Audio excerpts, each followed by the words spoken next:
But we want to get right to Chief Meteorologist Dennis Phillips leading off our team coverage with the new track. Dennis, are we any closer to that turn happening? It's going to happen tomorrow. I mean, we kind of said for the last couple of days there would be a 36 to 48 hour stretch where folks would be gnawing their teeth. They're going to be looking at just a huge storm off to our east, and it's not moving much. And that's really how this is playing out. Now, there have been some wobbles to the northwest, and actually it even looks like it's wobbling a little bit northeast. It isn't. It's stationary.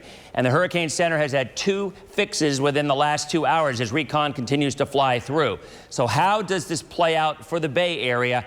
Pretty much as we've been saying now for the last couple of days, the impact in our area is still very, very negligible. A close look out, there it is. You can see that stationary system. It is getting bigger, but hurricane force winds still only extend about 45 to 50 miles away from the center. So if we keep that center more than 50 miles offshore, and we believe it will, the hurricane force winds also stay offshore. For our area, still we have tropical storm watches in effect for Hillsborough and Polk County, warnings inland, hurricane and tropical storm warnings. So here's that latest track. It really has not changed whatsoever. Neither has the thinking. Now remember, 3 or 4 days ago, there was a big margin of error, that cone of error. Folks, we're 40 out, not even that, we're 24 to 36 hours out. So that error becomes noticeably smaller. And because of that, you don't see most of the state of Florida in that cone of uncertainty. It's pretty much right along the coast. So if you needed some verification that this is not our storm, this should show it to you right here.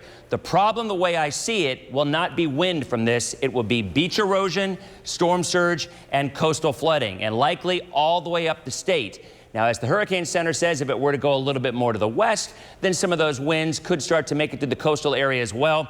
But really, the way that we see it right now, and if you look at the models, I mean, they are locked in, as they should be, because it's only a day or two out. The margin of error for 5 days out can be 300 miles. The margin of error a day or so out, usually less than 50, but it is still something because it is such a huge storm we have to keep our eyes on. We do see some showers and storms out across our area, kind of breezy weather. For the time being, nothing to do with Dorian. That could be changing for Highlands and Polk tomorrow. More on that coming up in just a couple of minutes. We'll see you shortly. Thank you.